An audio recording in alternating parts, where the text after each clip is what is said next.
지금 맨유 분위기, 오늘 새벽에 이제 유로파리그 경기도 있었는데 맨유 분위기 어떻다고 생각해요? 개인적으로 유로파리그를 그렇게 비중 있게 뭔가 분석하거나 유로파리그의 어떤 그 영향이나 여파가 크게 작용되고 있다고 생각하진 않아요. 우리가 한 팀을 평가할 때 유로파리그 성적을 중점적으로 보기보다는 리그를 봐야 된다고 봅니다. 근데 리그를 기준으로 했을 때 맨체스터 더비에서의 너무 좀 아쉬운 패배가 있긴 했지만 그 이외의 경기는 이기고 있고 무엇보다 더비 매치 대패 이후로 바로 에버튼전 반등을 했어요. 맞아요. 유로파리그는 개인적으로 뭐 지금 내용이 좀 답답한 게 있고 좀 극적으로 이기는 게 있고 그리고 상대하는 팀들에 비하면 좀 쉽게 이겨야 되는데 그러지 못하는 것도 있지만 중요한 건 유로파에서의 지금 레이스보다는 리그에서의 레이스라고 보기 때문에 터나 감독 부임하고 한 단계씩 좋아지고 있는 그런 과정들이 내용적으로 저는 좀 많이 보이지 않나 생각이 들어요.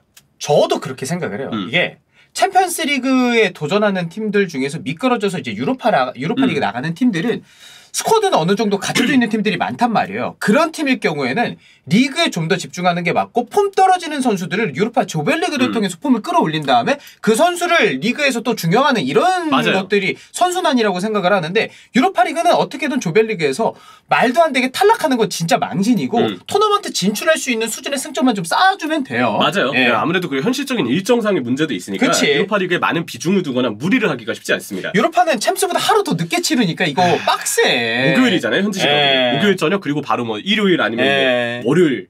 보통 이제 일요일날 경기를 하니까 현지 시각으로. 그러니까 참 빡셉니다.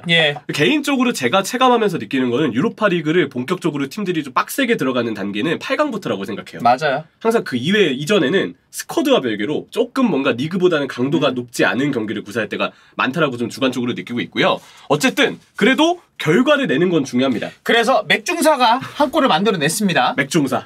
우리 이제 그 군인 느낌이 나는 선수들이 좀 있죠. 짧게 하고 밀러랑 맥토미니, 제임스 밀러랑 하비반스. 저는 바클리도 있어요. 하비반스는 약간 그 어린 이제 막 들어온 약간 그런 느낌이 좀 드는 선수인데 이 맥중사가 극적인 결승골을 터뜨려서 어쨌든 조별리그에서 가장 중요한 유로파리그 앞 단계에서 제일 중요한 결과를 만들어냈습니다.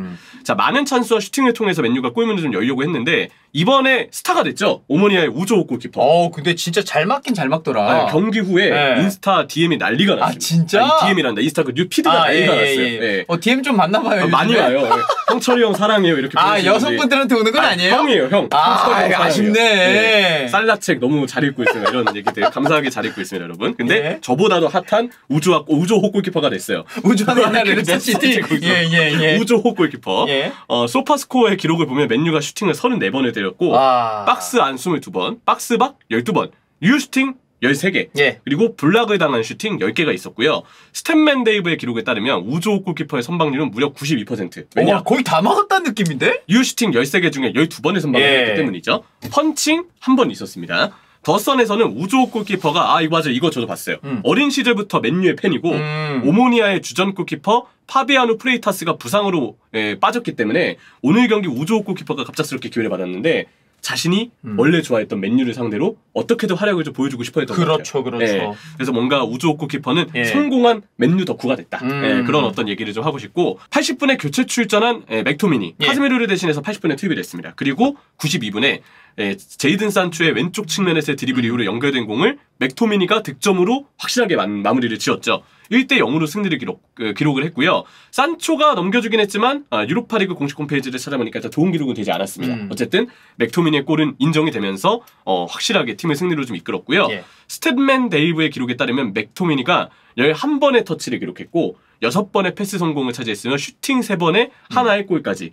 투입된 시간이 80분인 거 생각하면 이 정도 기록에 나름 효율적인 진짜 알짜배기 활약만 남기지 않았나라는 생각이 드는 경기였습니다. 그 위치에서 바라는 폼을 저는 이런 스탯을 슈팅도 좀 때려주고 수비도 수비대로 해주고 전진 패스도 넣어주고 동료한테 전환 패스도 해주고 저는 맥토미니가 해줘야 되는 역할이라고 생각을 해요. 몸싸움으로 좀 비벼주고. 맞아요. 근데 저는 맥토미니가 가질 수 있는 거의 최대치의 수치라고 생각을 하거든요. 중거리 슈팅까지 만약에 때려주고 이런다면 그런 면에서는 짧은 시간 동안에 맥토미니는 어느 정도 기대치를 충족할 만한 활약을 했다라고 보는 게 맞죠. 게다가 최근에 맥토미니가 전체적으로 폼이 괜찮죠. 그래서 카세미르 대신에 맥토미니가 나오는 부분에서 맥토미니가 리듬이 좋으니까 터나가 조금 더 그걸 좀 살려주려고 자신감 넣어주려고 계속 기용하는 것 같다. 이런 얘기들을 했었으니까요. 맞아요. 본인의 자신감을 끌어올리는 데 있어서도 보다 더 보탬이 되지 않을까 싶고요. 이건 재밌는 기록이죠? 맞아요. 옵타에 따르면 맥토미니는 99년 1998-99 시즌 맨유가 트래블을 차지했던 챔피언스리그 결승전 깜노우에서의 바이에른 뮌헨전이었죠. 깜노우의 기적이라고 부르는 경기.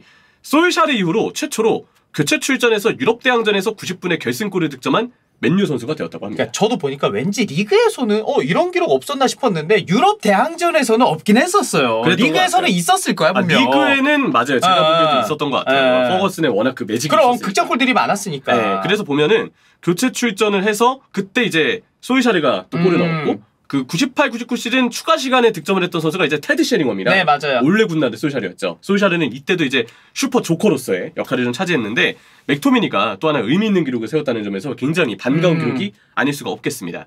팬들 사이에서 이제 그 얘기를 합니다. 루크쇼가 이제 텔리스가 영입이 됐을 때 루크쇼가 그 전까지 잔부상도 많고 약간 몸도 좀 불어 있고 뭔가 좀 기복도 없지 않았기 때문에 텔리스가 포르투에서 보여준 폼을 보면 텔리스가 어느 정도 주전을 차지하지 않겠느냐는 예상도 좀 있긴 했었어요. 물론 루크쇼가 잘하긴 했지만 부상으로 빠지는 시간을 염려해야 됐기 때문에. 하지만 루크쇼가 텔리스가 영입되자마자 더 잘해지면서 그렇지. 그리고 내구성도 그때 훨씬 더 좋아지면서 텔리스를 강화 재료로 사용해서 루크쇼가 더 강해진 게 아니냐 이런 얘기들이 좀 있었거든요. 2021 시즌이죠? 맞아요. 루크쇼. 근데 이제 맥토미니 역시도 카세미로가 온 것에 대한 어떤 동기부여를 느꼈는지 최근에 괜찮은 폼을 분명히 좀 보여주고 있습니다. 그래서 맥토미니가 보여주고 있는 폼을 봤을 때 일단 피지컬이 이 선수가 좋다 보니까 맨체스터 유나이티드의 1차 저지른 역할 많이 띄워주고 압박을 해주면서 성실하게 경합을 펼쳐주고 커팅을 해내려고 하는 부분에서 도전적인 수비가 나오는 부분에서 일단 인상이 있고요. 또 수비에 성공하거나 혹은 파울을 하더라도 어쨌든 이 선수가 계속 압박을 해주고 경합을 해주기 때문에 상대 공격을 지연시키죠. 그에 따라서 팀이 수비로 복귀할 수 있는 속도를 벌어다준다는 이점도 있습니다. 직전 시즌들보다 제한적인 역할을 부여했는데 제 생각에는 이게 맥토미니가 본인의 어떤 자신감이 올라오고 터너 감독이 좀 단순한 역할을 준 것도 있겠지만 결정적인 차이 중에 하나가 두 가지 정도가 있다고 생각이 들어요. 첫 번째는 조합의 문제입니다. 저는 프맥 조합이 서로를 좀 갈아먹는 조합이라고 생각을 해요. 왜냐면 프레드 맥토미니 투미들이니까 투미들은 기본적으로 한 명의 선수들이 번갈아 가면서 올라가는 역할을 차지하고 프레드 맥토미니가 나올 때도 보통은 좀 그런 역할을 보여줬거든요. 근데 서로 올라갈 때마다 서로의 단점을 메워줄 만한 장점이 구성되지 않는 조합이에요. 예를 들어서 프레드가 공격적으로 올라갑니다. 근데 프레드는 공격적으로 올라갔을 때 키패스나 슈팅 능력이 굉장히 좀 떨어지는 편이고 그러다 보니까 프레드가 공격적으로 올라가면 아무래도 결과값이 잘 안 나와요. 근데 맥토미니가 그러면 후방을 커버해줘야 되는데 맥토미니는 요즘에 압박을 해서 잘하는 거지 최후방에서 홀딩으로서 수비를 커버해주는 역할은 아니거든요. 흔히 얘기하는 전문 수비형 미드필더는 아닌 거죠. 그렇기 때문에 이 상황에서는 단점이 나오고 반대로 맥토미니가 올라간다고 쳤을 때 맥토미니가 올라가면 은근히 킥력과 슈팅 포지셔닝 능력,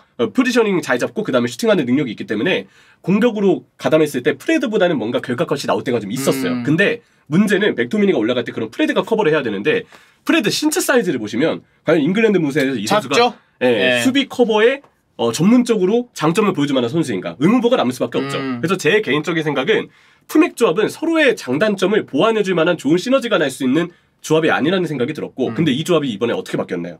에릭센이 포함돼서 바뀌었습니다. 그래서 에릭센이 볼백과 관련된 경기 조율과 관련된 역할을 확실히 도맡아주고 그러면서 맥토미니가 조금 더 빌드업에 대한 부담은 줄이면서 그러면서도 상황에 따라서는 본인이 올라갈 수 있는 역할을 좀 차지해주는 점 이런 부분이 좀 저는 보탬이 되지 않나 싶고요. 그리고 또 하나는 맥토미니가 아무리 뭔가 에릭센이 파트너여서 부담을 줄였다고 해도 어쨌든 맥토미니에게 많은 역할이 주어지게 되면 당연히 단점이 나올 수밖에 없습니다.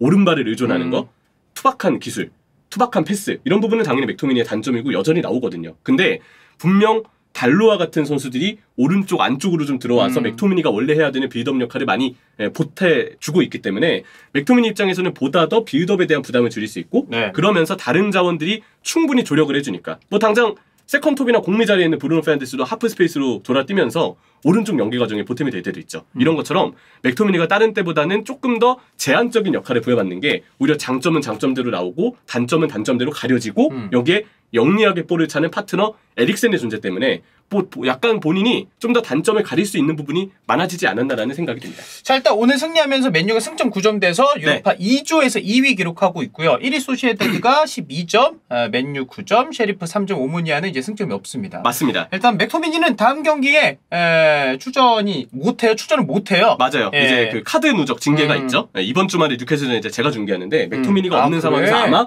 카세미로가 이번에 기회를 받을 것으로 예상이 되고요.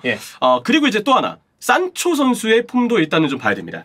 산초 선수에 대해서는 터나 감독이 계속 뭔가 선수들 다양하게 조합을 좀 짜보면서 느끼고 있는 부분이 좀 있지 않을까 싶은데 일단 보면 산초 선수가 지금 맨체스터 유나이티드에서 두 번째 시즌을 보내고 있고요. 예. 이번 시즌 11번 출전해서 3골을 득점하고 있습니다. 초반에 골이 좀 많이 났는데 순도 높은 골들이 많았어요. 그런 골들이 좀 있었고요. 안토니의 등장으로 산초는 이제 왼쪽 측면에서 대부분의 플레이를 좀 가져가고 있죠. 근데 파트너로 나왔던 선수가 그동안은 대부분 말라시아였어요.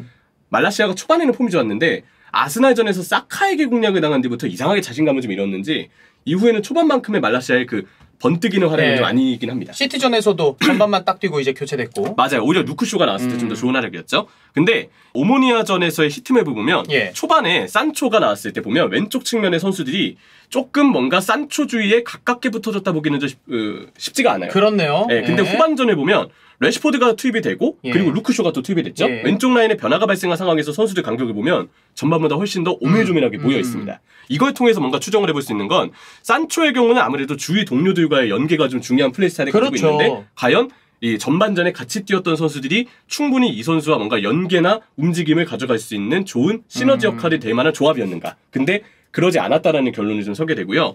반대로 후반의 경우는 아무래도 루크쇼가 들어오면서 연계를 좀 더 맡아주고 최근에 득점력이 무르른 레시포드까지 가세가 되면서 조금 더 왼쪽에서의 시너지 조합이 잘 나오지 않았다라는 생각이 들어요. 그래서 지금 디애슬레틱의 기사를 보더라도 산초가 어느 정도 동료와의 연계를 중요시하고 동료와의 호흡을 중요시하기 때문에 아무래도 말라시아보다는 루크쇼가 최근 폼이 또 좋아서 루크쇼를 바탕으로 같이 호흡을 맞춰줄 수 있는 상황을 만드는 게 어떻겠냐는 얘기를 하더라고요. 저도 이 부분에 대해서는 좀 공감이 되는 바입니다.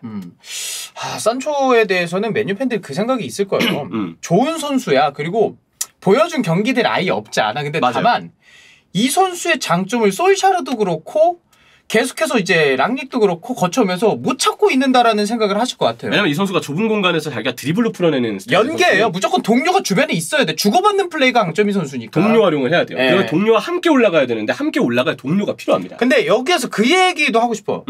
산초가 이적료가 굉장히 많이 발생한 선수잖아요. 맞아요. 그러면 그 선수에 대해서는 연계 없어도 동료의 지원이 없어도 이 선수가 좀 뭔가를 혼자서도 해결하는 모습을 보여줬으면 좋겠다라고 생각하시는 팬들이 있을 것 같은데 그 부분에 대해서는 충족을 시켜주지 못하다 보니까 아직까지는 독합하고 있냐? 이거에 대해서는 오케이라고 말하기가 좀 어렵죠. 답답함이 있죠. 맞아요. 분명 산초가 더 분발해야 되는 건 사실입니다. 근데 어쨌든 팀에 남아있는 산초가 조금 더 환경이 조성된 상황에서의 플레이를 편애한다면 최대한 그런 환경을 조성해주는 것도 팀의 역할이죠. 그렇기 때문에 아마 디애슬레틱에서는 산초와 루크쇼를 합을 좀 맞춰주는 게 좋을 것 같다. 저도 이 부분에 대해서는 동의를 하는 바이고 저는 산초의 폼이 왼쪽 측면에서 조합에 따라서 조금 바뀔 수 있는 부분이 있지 않을까. 그래서 리그에서 또 한번 정의 어떤 조합이 나오게 된다면 괜찮아지지 않을까에 대한 생각이 좀 드는 것 같습니다.